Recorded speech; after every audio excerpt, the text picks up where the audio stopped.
اعوذ باللہ من الشیطان الرجیم بسم اللہ الرحمن الرحیم انما المؤمنون الذین آمنوا باللہ ورسولہ وَإِذَا كَانُوا مَعَهُ عَلَىٰ أَمْرٍ جَامِعٍ لَّمْ يَذْهَبُوا حَتَّىٰ يَسْتَأْذِنُوهُ إِنَّ الَّذِينَ يستأذنونك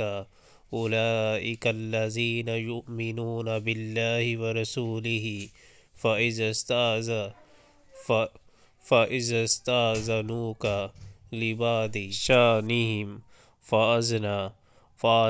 فأذن لمن شئت منهم واستغفر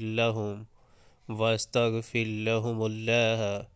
ان اللہ غفور الرحیم۔ مومن تو اصل میں وہی ہیں جو اللہ اور اس کے رسول کو دل سے مانے، اور جب کسی اجتماعی کام کے موقع پر رسول صلی اللہ علیہ وآلہ وسلم کے ساتھ ہوں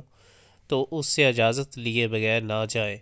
جو لوگ تم سے اجازت مانگتے ہیں وہی اللہ اور رسول کے ماننے والے ہیں، بس جب وہ اپنے کسی کام سے اجازت مانگے تو جسے تم چاہو اجازت